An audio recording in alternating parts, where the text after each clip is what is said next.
Bonjour à tous et bienvenue dans Bonjour chez vous. On s'approche de la fin d'année et comme on s'approche de la fin d'année, eh bien, on va voir quelles sont tes attentes pour l'année à venir. Et je suis avec Frank qui est de très bonne humeur aujourd'hui et Nadine. Bonjour à tous les deux. Hello, Frank. Je ne sais pas si je fais bien de trop vous laisser ensemble sur le plateau. Frank est trop taquin. Frank est un homme de l'esprit. Absolument. Un homme mature. Bien carré. Bien cadré, tranquille. Soyons sérieux. Ne fait pas des blagues pour déstabiliser l'autre. Non, non, non. Il est jamais ça, il est gentil, Frank. Il est très gentil. Je fais jamais ça.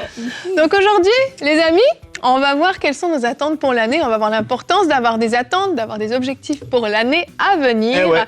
Et Nadine, aujourd'hui, c'est toi qui vas travailler le plus finalement. Non seulement tu vas répondre à une question dans Pasteur, j'ai une question d'ailleurs de Coralie de France. Bonjour à tous les Français qui nous suivent, ils sont nombreux. Comment puis-je mieux m'organiser et avoir du temps pour accomplir les projets que j'ai à cœur? C'est la question à laquelle tu répondras tout à l'heure. Oui, tout à l'heure, je vais répondre à cette question dans la rubrique Pasteur, j'ai une question. Et par la suite, pendant que Ok, je pensais que tu voulais nous dire quelque chose, mais vas-y, enchaîne. Combien de points pour ta réponse? J'ai plusieurs points. J'ai pensé à toi en plus, mais j'ai pas eu le temps de les compter, mais j'ai beaucoup de points. Et... En deux catégories. Côté spirituel et côté pratique. Elle a bien fait ça, Madame Kabouya. Écoute. Et tu as un paquet de livres à côté de toi. Est-ce que tu ouvres une librairie? Je pourrais presque avec tout ce que j'ai comme livre. C'est la fin de l'année. J'allais dire c'est les temps de la fin.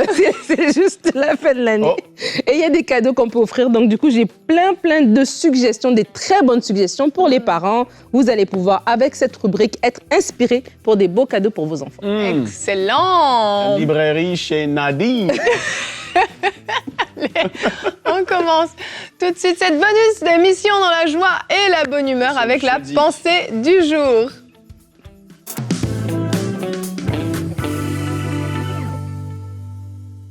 Je pense que beaucoup de personnes sont en attente de la nouvelle année parce qu'ils espèrent que quelque chose va changer. Parce que dans la tête de beaucoup de gens, nouvelle année, ça veut dire nouveau temps, nouvelle saison et toutes sortes de choses qui pourraient se dire aujourd'hui sur ce plateau. Mais en effet, et je mets l'accent sur le mot « espère » parce qu'ils espèrent que quelque chose va changer. Hébreux 11, verset 1, « Or la foi est une ferme assurance des choses qu'on espère, une démonstration de celles qu'on ne voit pas. » L'espérance, c'est important, mais ce n'est pas tout ce qu'il faut. Et dans la pensée du jour aujourd'hui, ce que je veux faire ressortir, c'est l'importance d'aller au-delà du « j'espère que quelque chose va changer ». Parce que, tout comme dans la foi, beaucoup vont espérer que quelque chose va débloquer, que peut-être dans leur espérance, Dieu va tremper son doigt sur leur vie et va dire quelque chose va changer. Non, ils ne sont pas dans la foi, ils sont dans l'espérance seulement. L'espérance, c'est bon. Mais maintenant, on doit aller au niveau supérieur, à l'action. Il ne faut pas rester juste dans l'espérance que quelque chose change. Et dans la nouvelle année, si tu veux voir quelque chose changer, je vais citer 3 choses qui vont pousser à l'action une personne, normalement, qui véritablement veut voir les choses changer dans sa vie, au-delà de juste être dans l'espérance. Première chose, c'est que tu as reçu une parole ou une direction du Seigneur. Ça va être une conviction personnelle que tu vas avoir reçue que aujourd'hui, c'est le temps de faire, de démarrer, de changer, d'aller plus loin dans les choses avec lui, etc. Tu as une conviction que c'est le temps que ces choses-là commencent. Et quand tu as une conviction, la majorité du temps, tu vas commencer à agir dans cette direction. Il y en a qui vont rester stagnants toute leur vie. Et ça, c'est malheureux. Mais aujourd'hui, je t'encourage à passer à l'action.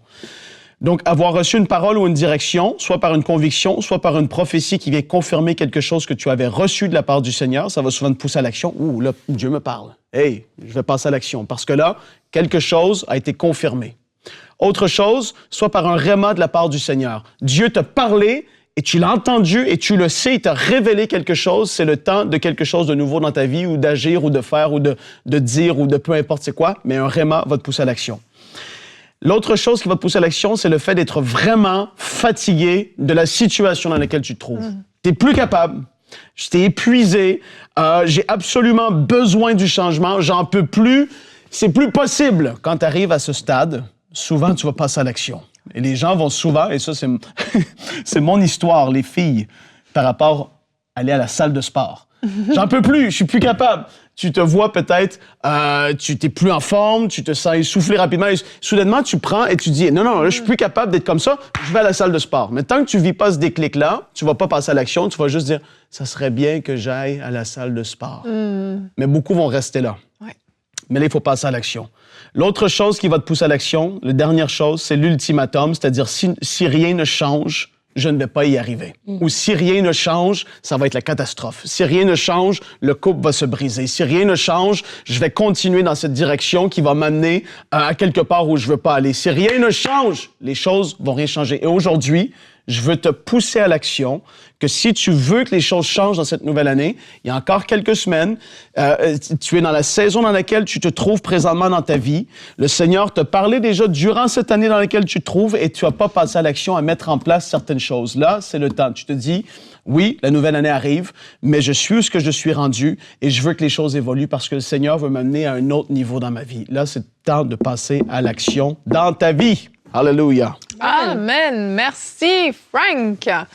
Et on va regarder tout de suite notre verset du jour. Job 22, 28 nous dit « À tes résolutions répondra le succès, sur tes sentiers brillera la lumière. » Ce verset nous parle de résolutions et on aime bien les résolutions en début d'année, on aime bien prendre des résolutions, dire cette année je vais faire ci, je ne ferai plus ça. Très classique, oui. Et c'est très classique, mais les gens aiment bien faire ça.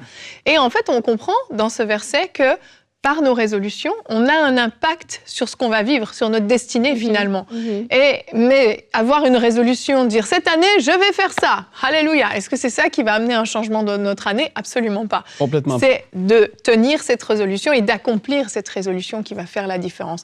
Alors oui, on demande aux gens quelles sont vos attentes pour la nouvelle année, parce que si on n'a pas d'attente, si on n'attend rien, si on se dit ça va être une année comme les autres, on entre dans cette nouvelle année comme si de rien n'était, en se disant voilà, c'est juste une année de plus. Oui, c'est juste une année de plus, mais on peut se fixer des objectifs. On peut dire cette année, j'ai envie que quelque chose change. Dans ma vie, comme tu le disais, il y a une situation qui me dérange, j'ai envie que ça change. Qu'est-ce que je vais faire pour que ça change? Et moi, je me souviens quand je suis arrivée à la fin de l'année 2011, si je ne me trompe pas, il faut que je fasse mes petits calculs, je pense 2011, je pensais être tombée enceinte. Pendant cette année-là, je suis arrivée au Québec, je me dis, je vais tomber enceinte. J'arrive à la fin de l'année, toujours rien. Grosse déception. L'année est terminée. Non, je ne vais pas rentrer encore dans une nouvelle année avec ça. Mais pendant cette année, je m'étais dit, j'arrive au Québec, je vais avoir un enfant, c'est certain. Mais qu'est-ce que j'ai fait pour l'obtenir? Pas grand-chose, en fait. J'ai cru que Dieu voulait que j'aie un enfant, oui, mais je ne me suis pas levée dans la prière, je ne me suis pas tenue devant Dieu vraiment pour aller chercher ma promesse, etc., etc. J'ai attendu que ça arrive. Et au début de l'année, je me suis dit, là, j'entre dans une nouvelle année. Il faut que ça change. Et donc, j'ai pris la décision d'aller voir un médecin pour savoir est-ce qu'il y a quelque chose qui cloche finalement chez moi. Et on connaît mon histoire, grâce au fait que j'ai eu un diagnostic, j'ai pu me tenir dans la foi, j'ai pu combattre ça et j'ai eu mon bébé miracle et ensuite j'ai eu mon deuxième enfant aussi, miracle. Mais il a fallu qu'il y ait un moment où je me dise, OK, je veux que ça change, je vais faire quelque chose pour que ça change, en fait. Juste dire, je veux que ça change et rester assis dans son canapé en disant, je veux que ça change, ça suffira pas. Il faut passer à l'action, en fait. Absolument. Et dans ce que tu es en train de dire, je crois que des fois, si on a des attentes qui sont non verbalisées, mais on a quand même des attentes. Et c'est pour ça que c'est important de ne pas faire l'autruche et de réaliser quelles sont réellement nos attentes, de ne pas juste laisser le temps passer. Et on avait ce petit débat là, avant l'émission par rapport au temps. Ce n'est pas le 1er janvier. Aujourd'hui déjà, à partir d'aujourd'hui, jeudi 14 décembre, je peux décider, tiens, il y a quelque chose qui doit changer. Oui, Seigneur, j'ai traîné cette situation-là. Tu parlais de couple, de famille, mais non, vraiment, je m'attends à ce que les choses changent et je veux mettre quelque chose en place.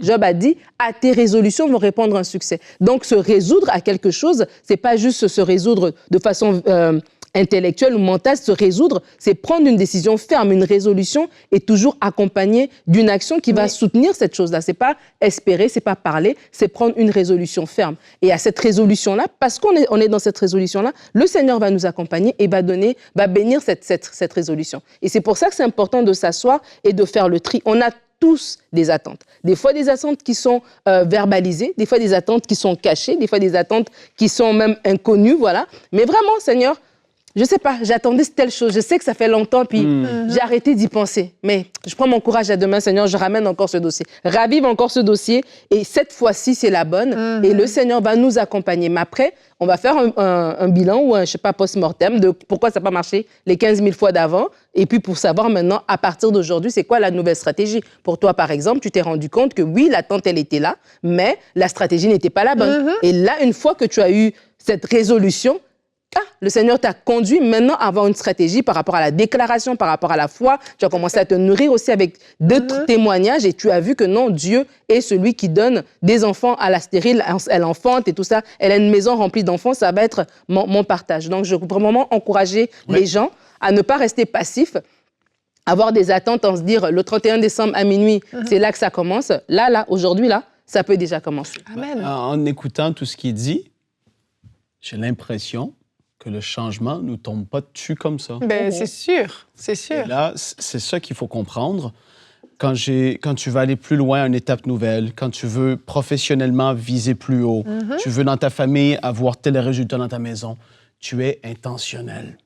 Et d'ailleurs, j'ai une statistique. Non. Tu es très préparé pour cette pensée. Je suis impressionnée. Préparez-vous. On s'accroche. On est prêt. Il y a 3 fois, mais là, je l'ai formulé à ma façon. Il y a 3 fois moins de chances, donc ça veut dire que c'est pas génial. Hein. 3 fois moins de chances qu'une personne de 55 ans et plus se mette un objectif dans la nouvelle année. C'est-à-dire que les gens qui ont 55 ans et plus ne mettent pas des nouvelles résolutions en place pour leur nouvelle année. Ils se disent, je pense, je suis rendu, où est-ce que je suis rendu? Il y a moins d'attente, en fait. Qu'est-ce que le Seigneur peut faire à travers moi? Et là, je parle de cette statistique ici, parce que j'ai envie de dire à quelqu'un qui a 55 ans et plus, de ne pas s'asseoir et de se dire que le Seigneur a fini avec toi. Amen. Parce que c'est des années extraordinaires qui sont devant vous, et il n'a pas terminé, même si c'est dans le secret. Et ça, je l'ai déjà dit et je le redis. Et que l'Esprit de Dieu vous touche en ce moment, qu'il y en a qui vont avoir fait des choses dans le secret qui vont être tellement récompensées, alors que les hommes ne voient rien, mais que le Seigneur voit ce que vous faites, la prière, l'intercession, le service, la fidélité, la constance dans toutes ces choses. Et que cette nouvelle année soit une année où vous vous mettez un défi d'aller à un autre niveau, même si les statistiques disent ça, chez les enfants de Dieu, il n'y a pas de fin. Jusqu'à temps qu'on respire sur cette terre, on peut faire de quoi pour le Seigneur? Et là, il faut le prendre et dire oui, et j'accepte et je vais foncer. Amen. C'est vraiment important d'avoir une vision, en fait. Hein. Complètement. Un peuple qui n'a pas de vision, on sait, c'est un peuple qui est sans frein, c'est un peuple qui va n'importe où. Et peut-être que la résolution qu'on peut prendre pour la nouvelle année, c'est d'arrêter un péché, d'arrêter quelque chose dans nos vies qui est en train de nous pourrir, et même pas pour la nouvelle année. Dès aujourd'hui, Nadine, je dis amen à ça. Peut-être que ça peut être de rééquilibrer notre vie de famille. Notre vie de famille est de travers, on passe notre temps au travail, on consacre pas assez de temps à nos enfants, à notre femme, à notre mari. On rééquilibre notre vie de famille. Eh bien, qu'est-ce qu'on va faire pour ça? Et on en parlera tout à l'heure de l'importance de s'organiser, se structurer. On va prendre des décisions. On va s'asseoir et on va réfléchir. On va se dire comment est-ce que je vais pouvoir atteindre cet objectif? Comment cette attente va être comblée dans ma vie? Et ça peut toucher à tellement de niveaux différents, en fait, dans notre relation avec Dieu. Je veux aller plus loin. Je veux lire la Bible en un an. Toute mon année, je veux avoir fini la lecture de ma Bible, par exemple. Vous n'avez jamais réussi à lire votre Bible en entier? Eh bien, on commence directement. On se met, on prend un plan de lecture, on passe à l'action, on démarre quelque chose. Ça, c'est la stratégie qui va accompagner l'action. Parce que de se dire, je me lève maintenant, oui, je suis boosté! Ben là, tu sais quoi ta stratégie? Et là, il faut la mettre sur papier ou l'écrire. Moi, c'est sur mon téléphone. C'est quoi ma stratégie ou quels sont les points que tu vas faire? Comment tu vas gérer ça? Tu veux lire ta Bible en un an? Ça veut dire qu'à tous les soirs, à 21h, tu fermes la télé, tu mets le téléphone de côté, le iPad, les trucs, tout le monde dort, tu t'assois et tu lis. Yes. Si tu n'as pas de stratégie, tu vas difficilement y arriver. Et ça, ben, c'est quelque chose qu'on a tous dû faire dans notre vie. Et on le voit, les gens, ils peuvent être tellement motivés pour des choses qui sont matérielles, charnelles. Mon objectif, c'est d'avoir la plus grosse télé du monde. Mon objectif, c'est d'avoir une voiture qui est comme ça. Ils travaillent dur, ils font du temps supplémentaire, ils négligent la famille, ils font tout ces... Et puis, tout ça, c'est rien. Du vent. Et que le Seigneur nous aide là-dedans, vraiment qu'il nous garde dans tout ça et qu'on soit des hommes et des femmes matures dans l'esprit qui cherchons à aller plus loin dans l'esprit. Amen. Et quand tu parles de ça, je veux juste aussi rajouter par rapport aux attentes qu'on a, des fois, on a l'impression que on n'est pas soit outillé ou bien c'est pas nous la personne qui va faire que la chose change. Donc j'ai des attentes peut-être en tant que femme, voilà, dans mon couple, mais j'ai l'impression que c'est mon mari qui doit faire pour que cette façon-là soit changée. Et donc, du coup, j'ai des attentes, mais je souffre et je suis passive, en fait. Et tu parlais de la prière. Ça, c'est une façon dans laquelle, un endroit, par exemple, dans lequel Dieu va nous parler, parce qu'on prie pour partager à Dieu notre cœur, mais aussi dans la prière, Dieu nous parle aussi. Et je crois qu'alors qu'on a ces attentes, alors qu'on les a verbalisées dans le lieu secret, je parlais de ces personnes de 55 ans et plus, alors que j'ai verbalisé cette attente, Seigneur, je veux que ma famille change, je veux que mon couple change. Mais en ce moment, je me sens sans outils, je me sens comme sans force, je me sens que voilà, j'ai fait tout ce que je pouvais et je m'arrête là. C'est comme si j'ai plus de force pour avancer plus loin. C'est le moment, alors dans la prière, que Dieu va te donner une force, va te donner une sagesse, va te donner des outils par rapport à ce que tu as. Peut-être que non, tu ne peux pas changer le corps de ton mari, tu ne peux pas changer le cœur de tes enfants, mais tu peux changer l'atmosphère de ta maison. Oui. Alors tu vas choisir que cette année, soit le 31 janvier ou bien le 31 décembre, ou bien commencer aujourd'hui, je choisis que dans ma maison, c'est une maison de joie. J'arrête les plaintes, j'arrête les murmures. C'est une maison où je mets une atmosphère de louange, d'adoration. Et ça change tout. Et ça encore, ça va nous aider. Des fois, on a des attentes, mais on se dit, elles ne seront pas rencontrées parce que c'est l'autre personne qui doit faire, en fait. Et donc, comme moi, ce n'est pas moi le personnage principal, ben, je ne sais plus quoi faire et j'attends jusqu'à ce que ça change. Mais non, c'est à nous aussi, on peut aussi rentrer. On a un rôle à jouer, en Exactement. fait. Exact. Bon point, Nadine. Est-ce que vous voulez une autre avec statistique? Toi. Non, on va 3 fois plus ou 3 fois moins. J'en ai plus, en fait. Oui, je m'en doutais. Et on veut entendre Nadine, qui va répondre à la question de Coralie de France. Comment puis-je mieux m'organiser et avoir du temps pour accomplir les projets que j'ai à cœur? Oui, c'est une très, très bonne question. Et quand je pensais à cette question, ça m'a rappelé une émission qu'on avait fait, Stop à la distraction, dans laquelle on avait partagé, tu te rappelles, on avait eu des petits fous rires, mais n'empêche qu'on avait partagé. Ah oui, Mais t'as vu comment je suis prête à mourir à moi-même et rappeler aux gens cette fameuse émission. C'est la meilleure, Nadine. Parce qu'il y avait des bons outils quand même qui ont été partagés par rapport à la gestion du temps et tout ça, qui est très important. Donc, on sait que lorsqu'on veut amener à bien un projet, là, tu parles de Coralie, de mieux t'organiser et avoir du temps pour accomplir les projets que tu as à cœur, peut-être pour la nouvelle année, pour bien pour bien mener quelque chose, il faut de la constance et de la discipline. Donc ça, c'est dans tout. C'est de la constance, comme Frank l'a dit tout à l'heure dans sa réponse, dans son intervention. Tu veux lire ta Bible? Oui, prends le temps. Chaque jour, prends ton 20 minutes le soir et fais-le de façon constante, en fait. Pas une fois, 2 fois, mais tous les jours. Et cette discipline et cette constance, c'est ça qui va nous aider lorsqu'on veut faire des choses de façon organisée. Donc, comme je disais, je vais répondre en 2 temps, le côté pratique et le côté spirituel. Pour le côté pratique, on va lire ensemble Luc 14, verset 28. En effet, si l'un de vous veut construire une tour, il s'assied d'abord pour calculer la dépense et voir s'il a de quoi la terminer. Donc, c'est tout à fait du pratico-pratique. Avant de faire quelque chose, tu t'assois et tu fais des calculs, tu réfléchis, tu mets en place une stratégie, entre guillemets, avant de t'avancer. Donc, plusieurs points qui peuvent être donnés alors que tu veux mieux t'organiser et avoir du temps pour accomplir ce projet. Le premier, c'est fixer des objectifs clairs. Il faut identifier les projets, le point important et définir vraiment les objectifs spécifiques pour chacun d'eux. Donc, tu as un gros projet, je ne sais pas, je veux lancer ma plateforme en ligne, je veux lancer une boutique, je veux faire ceci, mais à ce moment-là, il faut l'écrire quelque part parce qu'il y avait une citation qui dit que la différence entre un rêve et un projet, c'est une date. Donc, il faut commencer quelque part. Donc, il faut l'inscrire sur un papier et te dire, OK, voici, moi, mon objectif cette année. Et cet objectif-là, il est découpé en mini-objectifs. Donc, ça veut dire que la plateforme, entre guillemets, ou le magasin, ou le ceci, c'est le point final, ou le point de départ, d'ailleurs, pour autre chose. Mais pour y arriver, voici les mini-points que je dois mettre en place pour pouvoir le faire. Donc, ça m'amène à mon deuxième point. Il faut établir un ordre de priorité en fonction de ta réalité. Peut-être que tu es un parent avec des jeunes enfants. Peut-être que ce projet se rajoute à des responsabilités que tu as déjà au travail, à l'église, dans ton service, etc. Donc, il faut mettre aussi des objectifs qui sont réalisables. Sinon, on se décourage en février et puis on laisse tomber. Donc, il faut que ce soit quand même quelque chose qui est atteignable, quelque chose qui est accessible pour toi. Le troisième point, je vais le dire comme ça, vaut mieux un peu de temps tous les jours que beaucoup de temps en temps. Okay? C'est très vrai. Donc, vaut mieux un peu de temps tous les jours que beaucoup de temps en temps. OK, c'est bon ça. J'ai compris, vaut mieux beaucoup tous les jours. Non, on parle de constance ici, Frank. Faut suivre, faut suivre. Alors, vaut mieux faire ça tous les jours, avoir un petit temps. Cette constance-là va aider aussi à l'atteinte des objectifs. Aussi, point numéro 4, mets à profit les outils qui sont disponibles. Donc, comme je parlais de l'émission sur la distraction, il y a beaucoup d'outils en ligne. Il y a déjà l'agenda. il y a le calendrier, il y a toutes sortes d'outils aussi qui sont là pour t'aider dans ta productivité, des rappels, etc. Donc, ça va vraiment t'aider, bloquer du temps, les outils de gestion du temps, etc. Le point numéro 5, c'est la redevabilité. Partage ton projet à une personne de confiance pour lui être redevable, peut-être un mentor ou juste un ami, une amie qui sait ce que tu portes. Comme ça, en juin, te dit, mais t'en es où avec ton truc et tout ça? Et ça t'aide comme ça à avancer. C'est pas juste faire un statut, faire une story et puis dire au monde entier, voici ce que je vais faire. C'est pas ça, être redevable. C'est partager vraiment avec quelqu'un et qui va pouvoir te relancer là-dessus. Point numéro 6, inspire-toi des personnes qui ont déjà mené un projet similaire pour rester motivé au courant de l'année. Donc, quand on voit la fin du chose, des fois, ça nous aide aussi. Donc, tu vois autour de toi les gens qui l'ont fait. Point numéro 7, sois prêt à délaisser le bon pour le meilleur. On a tous 24 heures dans une journée. Donc, c'est sûr qu'il y aura des loisirs, il y aura peut-être des choses qui vont prendre le bord, comme on dit, qui vont être mis de côté pour pouvoir se concentrer sur cette chose que tu veux faire.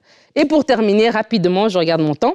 Côté spirituel, Proverbe 3, versets 5 à 6, « Confie-toi en l'Éternel de tout ton cœur et ne t'appuie pas sur ta sagesse. Reconnais-le dans toutes tes voies et il aplanira tes sentiers. » Demande à Dieu la sagesse pour bien mener ton projet. Fais les projets de Dieu. Habituellement, quand on fait les projets de Dieu, Dieu s'assure qu'ils réussissent. Donc, vraiment, sois attentif au Saint-Esprit pour associer les bonnes personnes aussi, pour t'aider, etc.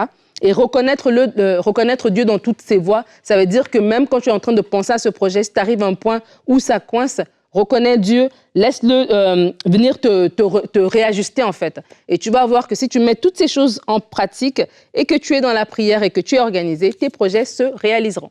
Amen. Merci Madame Kabouya.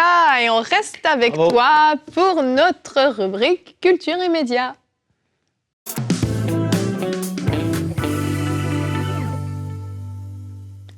Alors, je présente plusieurs cadeaux pour les fins d'année.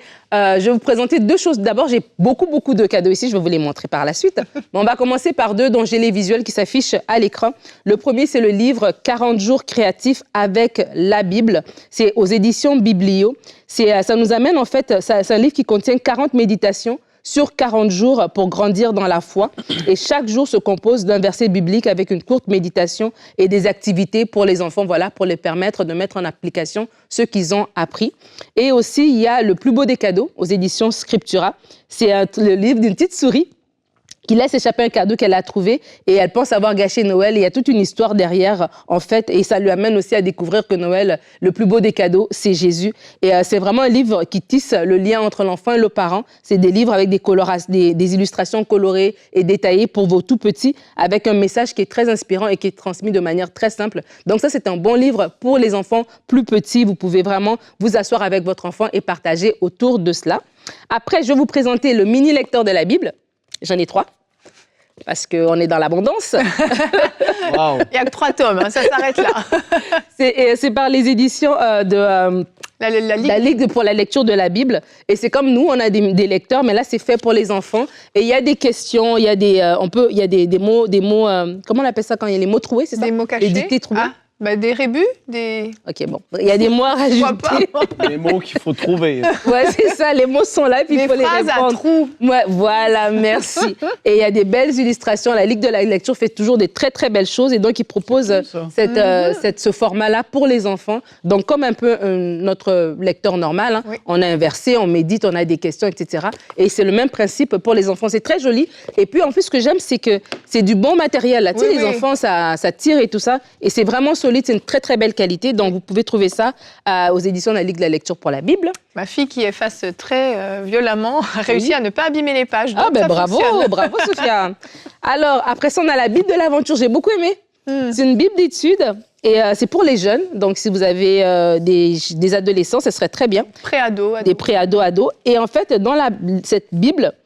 C'est déjà très joli, je vous présente encore une fois. Voilà, il y a des illustrations, c'est coloré. Il n'y a pas des illustrations, mais c'est coloré parce que c'est des plus grands, ils n'aiment pas trop les dessins. Donc, on respecte leur maturité. Et ce qui est beau dans cette Bible de l'aventure, c'est qu'il y a des rubriques. Il y a une rubrique qui s'appelle « Le savais-tu ?» dans laquelle on explique des faits méconnus de la Bible. La vie au temps biblique, dans laquelle on explique un peu c'était quoi le contexte de Ruth, de Abraham, de Paul, etc. C'est super intéressant. Il y a « Vivons-le » qui va être une parole qui va nous être donné de manière pratique, comment l'enfant peut l'appliquer dans sa vie de tous les jours. Donc, c'est super important, ça fait réfléchir l'enfant. Les paroles à retenir, ça va être au niveau d'un verset biblique, en fait, que l'enfant peut retenir. Et là, vous voyez, là, j'ai ouvert à Actes. Ça a été écrit, mettons, avant le Acte. Qui a écrit le livre? Pourquoi le livre a été écrit? Pour qui il a été écrit? Qui joue un rôle important. Donc, ça donne quand même un résumé très, très intéressant. C'est pour ça que c'est une Bible d'études, parce que l'enfant va vraiment grandir aussi dans sa marche avec Dieu et sa connaissance de la parole. Ensuite, ça, c'est aux éditions Vida, Bible de l'aventure, aux éditions Vida.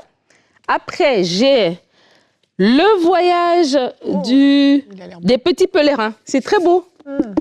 Une belle couverture, c'est dur en plus, hein. C'est très, très joli. Et ce livre ici, le voyage des petits pèlerins, ça a été inspiré du livre adapté du livre de John Bunyan, cet homme de Dieu qu'on connaît. Donc, le voyage des pèlerins. Et là, c'est un livre avec des illustrations aussi à l'intérieur. Et j'aimerais juste dire ici, il plonge le petit chrétien et ses compagnons en route dans une histoire palpitante et riche en rebondissements. Et donc, le petit chrétien, c'est un petit lapin, tantôt peureux, tantôt intrépide, voilà. Et donc, c'est toute une belle histoire qui est là, imagée, très, très beau, le voyage des petits pèlerins, qui est disponible aux éditions Scriptura. Et c'est très solide aussi, c'est une belle couverture. En tout cas, les livres, ils sont de très, très belle qualité. Vraiment, c'est très, très beau. Ça, c'est un beau livre à lire. Ça vient avec un marque-page en plus. Le bord de la cheminée. Oui. Pour les marque-pages. J'aime trop les marque-pages. Merci pour le marque-page. Juste pour ça, je dis merci. Ensuite, je continue. Ah oui, déjà, pour le voyage des petits pèlerins, je n'ai pas dit, je voulais le dire. Les chapitres sont courts, donc ça te permet de faire une lecture suivie sur plusieurs jours. Et puis, c'est une histoire allégorique sur le message biblique et le sens de la vie. Il y a des magnifiques illustrations. Donc, comme je l'ai dit, c'est une adaptation de John Bunyan. Et je continue avec La petite pomme. Petite pomme est ici. Petite pomme, c'est un livre pour enfants, donc avec des questions. Petite pomme, c'est un enfant, voilà, qui a des rêves et tout ça. Et donc, c'est l'histoire de sa vie, j'ai envie de dire. Donc, c'est des chapitres courts, encore une fois. Ça permet d'apporter d'une façon originale et rafraîchissante la foi. C'est des histoires ancrées dans le vécu des enfants. Donc, ça donne un sens à la foi, au quotidien, en fait, de leur foi. Et c'est facile à lire avec des illustrations. Encore une fois, un livre que vous pouvez lire avec vos enfants à la maison. Et c'est des très, très belles qualités. Vraiment, je veux insister là-dessus. C'est très, très joli. Et ça se lit très bien. C'est un peu plus grand, ça, quand même, j'ai l'impression. C'est pas comme le premier. C'est pas pour du 3 ans. Voilà, non, il y a des écritures quand même bien avancées. Ouais. C'est la vie d'une personne qui est une pomme? Petite pomme est un enfant aux rêves fascinants et aux questions étonnantes. C'est ça l'histoire. C'est un enfant. C'est un enfant qui s'appelle Petite Pomme. Et qui suit rien. Et ça dit « Allô Jésus, est-ce que tu m'entends ?» C'est super joli. C'est très beau. Et l'illustration est très, très belle aussi. Et ce livre ici, il est aux éditions Biblio. Et je termine, Yveline, ne t'inquiète pas. Montre-moi la petite pomme, là. J'aimerais le regarder. Oui, tu pourrais rebondir dessus. Et je termine avec... Du costaud. Ouais, à lire en famille, la Bible à lire en famille, qui est une très, très belle Bible. Elle est là. Voilà, je regarde mes notes parce que j'en avais beaucoup, je ne peux pas tout savoir par cœur. C'est une Bible, celle-là, elle est conçue pour les enfants de 8 à 12 ans, à lire avec leurs parents, grands-parents, accompagnants adultes. Et ça favorise l'autonomie des enfants. Ce qui est beau dans cette Bible ici, c'est qu'il y a des parcours, c'est 425 étapes de la Bible à lire en famille, réparties en 3 parcours différents. Donc, 50 étapes avec les histoires les plus connues de la Bible, avec les questions posées, qui sont simples. 125 étapes où est-ce qu'on trouve quelques histoires familières, mais un peu plus compliquées. Et le parcours 3, c'est 250 étapes avec des histoires moins connues. Les thèmes et les questions demandent à ce qu'on s'accroche un peu plus. Ça, c'est une bonne Bible. Là. Ton enfant de ton préado, là, c'est un beau cadeau que tu lui donnes. Là, on ne voit pas très bien à cause de la lumière. Mais c'est très, très beau. Et c'est toute la Bible complète. Donc, l'Ancien et le Nouveau Testament. Regardez, il y a des illustrations. Le travail est énorme. Il y a du travail qui est derrière. C'est pas rien. Vraiment, encouragez aussi les éditeurs aussi qui font ce travail-là en vous procurant ces outils. Et ça va vous aider de toute façon pour vos enfants. Des fois, on achète des tablettes, des vêtements et des machins. C'est pas mauvais. Mais la parole de Dieu reste quand même le meilleur des cadeaux. Moi, je me suis accroché au Seigneur à cause d'une Bible d'adolescent. Parce que je me suis mis à la lire à un moment donné, à tous les soirs, mais elle n'était pas lue tout de suite quand je l'ai reçue. Donc, si vous êtes parent, je vais le donner, mais il ne va pas la lire. Mais tôt ou tard, la parole, Alléluia, fait son œuvre et quelqu'un plonge des regards dedans. Amen. Merci. Désolée, Yveline. Merci à toi, mais c'est pas grave. Merci à toi. Merci, la Bible de l'aventure, c'est le cadeau de Noël de mon fils. La Bible à lire en famille, c'est le cadeau de Noël de ma fille, mais ils suivent pas les émissions. Tous les matins, ils sont sur Bonjour chez vous. Bien sûr, ils suivent pas les émissions. Merci, Nadine, suivent petite pas. pomme. Mais c'est des beaux cadeaux, vraiment. Merci Nadine, Ouais, excellent, c'est excellent. merci. Et petite pomme, c'est super aussi. J'ai c'est regardé un très petit peu, joli. ça a l'air vraiment Très bien. chouette. Bon, bref, on pourrait continuer des Sont de bonne heures. qualité, les livres. Cette émission Quatre. est largement terminée. Et Frank aime bien faire durer le temps. On s'excuse pour le débordement. Demain, on se retrouve. La vie est-elle plus facile lorsqu'on est chrétien? C'est le thème qu'on abordera avec une rubrique C'est mon histoire de Alonso Geglio. Je ne sais pas si je le prononce correctement. J'ai vécu des combats après ma nouvelle naissance. Allez, à demain et bonjour chez vous.